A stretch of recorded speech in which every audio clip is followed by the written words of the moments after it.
Sungguh besar anugerah-Mu yang selamatkan aku. Ku tersesat, ditemukan buta, sekarang lihat.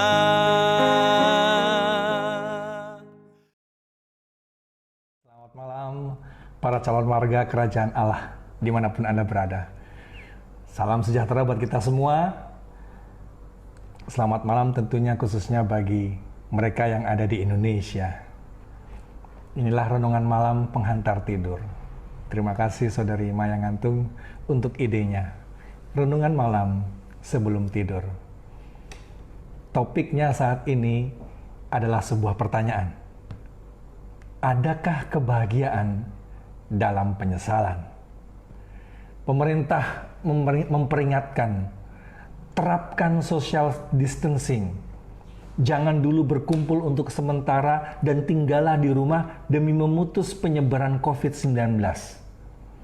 Tapi kemudian kita memilih untuk tetap bertamasya, berkeliling-keliling, dan berinteraksi dengan sekumpulan orang banyak. Lalu kemudian kita didapati terserang sakit akibat COVID-19. Lalu kita menyesal. Masih adakah tersisa kebahagiaan dalam penyesalan itu? Hal ini tampaknya bertentangan dengan konsep prevention is better than cure. Pencegahan masih lebih baik daripada pengobatan. Mereka yang mencegah terjadinya sakit adalah masih lebih baik daripada mereka yang berhasil dalam pengobatan, namun sebenarnya terlanjur terkena penyakit. Jika ada penyesalan, tampaknya kurang ideal lagi untuk mengatakan masih ada kebahagiaan dalam penyesalan itu. Namun malam ini, ada ayat firman Tuhan yang mengandung makna penyesalan yang berbeda. Ditulis oleh seorang raja besar bangsa Israel dalam bentuk nyanyian pengajaran. Ayatnya terdapat dalam Mazmur 32 ayat 1 dan 2. Bunyinya sebagai berikut. Dari Daud, nyanyian pengajaran. Berbahagialah orang yang diampuni pelanggarannya, yang dosanya ditutupi. Berbahagialah manusia yang kesalahannya tidak diperhitungkan Tuhan dan yang tidak berjiwa penipu. Melalui seorang yang dekat di hatinya, Tuhan menuntun Raja Daud untuk mencatat pengajarannya melalui lagu. Dalam bahasa aslinya, kata pengajaran di sini sebenarnya lebih kepada perenungan. A contemplative psalm. Mazmur kontemplatif. Lagu yang membangkitkan kontemplasi, yaitu renungan dengan kebulatan pikiran atau perhatian yang penuh. Mazmur ini sebenarnya mencatat pengalaman Raja Daud sendiri ketika ia merasakan bagaimana ia diampuni. Mazmur 32 ini tampaknya berhubungan dengan Mazmur 51, yaitu kidung pengakuan dosa Raja Daud ketika Nabi Nathan datang kepadanya setelah ia berbuat dosa menghampiri Batseba. Kita tahu catatan mengenai dosa Daud ini ditulis dalam kitab 2 Samuel 11 dan 12. Bagaimana Daud dengan rekayasanya menciptakan konspirasi pembunuhan terhadap Uria, suami Batseba, dengan tujuan untuk mengambil Batseba menjadi miliknya. Namun, setelah Tuhan menegur dia melalui Nabi Nathan, dan karena penyesalan yang sungguh-sungguh, dengan kebulatan pikiran dan perhatian yang penuh, Daud memohon pengampunan dari Tuhan agar ia dibersihkan dari kesalahan dan ditahirkan dari dosa-dosanya. Kitab Mazmur 32 ini adalah perenungan yang menunjukkan Daud benar-benar memerlukan pengampunan Tuhan. Ia dapati di dalam dirinya tidak ada kebenaran sama sekali. Bahkan sebagai raja sebuah bangsa yang besar. Jangan lupa, raja pada zaman itu adalah seorang hakim. Rajalah yang menghakimi permasalahan yang terjadi di antara rakyatnya. Apakah itu permasalahan persengketaan, perdata, warisan, dan sebagainya. Raja yang menjadi hakim atas rakyatnya. Dan ucapan raja adalah hukum negara.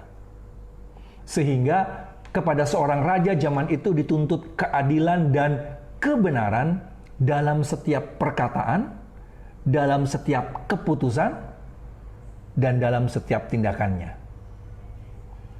Tapi kali ini, bagi seorang raja bangsa Israel, seorang hakim bangsa yang besar, Daud mengakui tidak ada kebenaran sama sekali dalam dirinya. Ia memerlukan kemurahan Tuhan. Ia memerlukan pengampunan Tuhan. Ia memerlukan keadilan dan kebenaran Tuhan.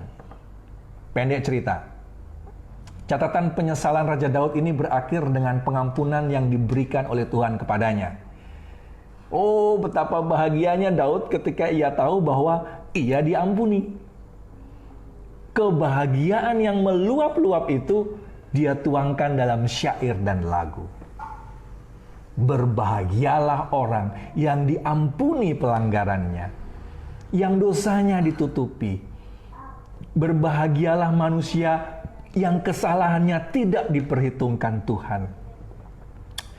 Kata diampuni di sini dalam bahasa aslinya bahasa Ibrani sebenarnya menggunakan kata kerja yang sering muncul dalam kitab Perjanjian Lama sebanyak kurang lebih 600 kali. Akar kata yang digunakan adalah nasa yang memiliki 3 cangkupan makna semantik.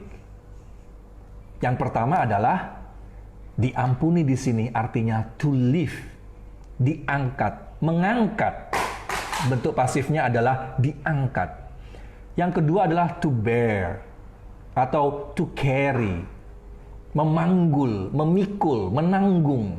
Bentuk pasifnya dipanggul, dipikul, ditanggung. Dan yang ketiga, makna semantiknya adalah to take away, mengambil, atau bentuk pasifnya diambil, dicampakkan. Dengan kata lain, Daud ingin mengatakan, berbahagialah orang yang diangkat pelanggarannya. Berbahagialah orang yang ditanggung pelanggarannya. Berbahagialah orang yang diambil atau dicampakkan pelanggarannya. Berbahagialah manusia yang kesalahannya tidak lagi diperhitungkan Tuhan. Apa aplikasi pelajarannya bagi kita? 1 Yohanes 1 ayat 9 mengatakan, jika kita mengaku dosa kita, maka Ia adalah setia dan adil. Sehingga Ia akan mengampuni segala dosa kita dan menyucikan kita dari segala kejahatan. Para calon warga kerajaan Allah, bagian kita sebenarnya cukup mudah. Satu kata, mengaku. Hanya itu yang Tuhan perlu. Namun seringkali kita mengalami kesulitan akan hal ini. Selfishness dan egoisme kita seringkali menghalangi kita untuk dengan rendah hati mengakui bahwa kita sudah salah. Kesombongan kita seringkali menghalangi kita untuk dengan rendah hati mengaku bahwa tidak ada kebenaran dalam diri kita. Dan kita memerlukan penolong, kita memerlukan juru selamat. Hanya dengan kerendahan hati, jika kita mengaku pada Yesus, maka Ia setia dan adil. Dan Dia akan mengampuni segala dosa kita. Inilah berkat yang dapat kita terima juga sebagaimana Raja Daud dulu pernah menerimanya. Berbahagialah orang yang diampuni pelanggarannya, yang dosanya ditutupi, Berbahagialah manusia yang kesalahannya tidak diperhitungkan. Sekarang coba ingat, ketika manusia baru jatuh dalam dosa, Kitab Roma 6 ayat 23 mengatakan upah dosa adalah maut. Artinya bumi kita ini begitu jatuh dalam dosa, nasibnya adalah binasa, maut. Tetapi God still takes control. Tuhan tetap mengendalikan bumi ini. Dan dalam 1 Petrus 1 ayat 18 ayat 20 mengatakan bahwa bahkan Dia telah menyediakan penebus sebelum dunia ini diciptakan. Sebelum dunia ini jatuh dalam dosa sekalipun, Dia telah menyediakan penebus. Dan Dia adalah Yesus yang kemudian mengantarai hubungan antara Allah dan manusia. Dosa tidak dapat menyatu dengan kekudusan. Allah yang kudus tidak bisa menyatu dengan manusia karena manusia sudah jatuh dalam dosa. Tetapi Yesus adalah Allah yang menjelma jadi manusia untuk menjadi penghubung antara Allah dan manusia. Dan barang siapa yang datang padanya, memohon pengampunan padanya, Dia akan mengampuni. Dan barang siapa yang percaya kepadanya sebagai juru selamat, tidak akan binasa, melainkan beroleh hidup yang kekal. Inilah kebahagiaan diampuni dari kesalahan. Berbahagialah orang yang diampuni pelanggarannya, yang dosanya ditutupi. Berbahagialah manusia yang kesalahannya tidak diperhitungkan Tuhan. Mari kita berdoa. Ya Tuhan kami, ya pencipta kami, Bapa yang penuh kasih di sorga, terima kasih untuk firman-Mu. Malam ini menghantar peristirahatan kami tidur dengan damai. Kami dibuat mengerti bahwa kami akan menerima berkat kebahagiaan jika dosa dan kesalahan kami diampuni. Begitu kami mengaku dan mengetahui bahwa Yesus mengampuni kami, itulah kebahagiaan yang sejati. Berikanlah berkat kebahagiaan itu Tuhan. Kami dengan rendah hati mengakui segala dosa dan kelemahan kami. Kami menerima janji berkat Tuhan hanya di dalam nama Yesus Kristus yang adalah Tuhan Pencipta dan Juru Selamat kami. Amin. Selamat malam, tidur yang nyenyak, mimpi yang indah. Bersama dengan saya, Pendeta Irwan Kabanga. Selamat malam, Tuhan memberkati.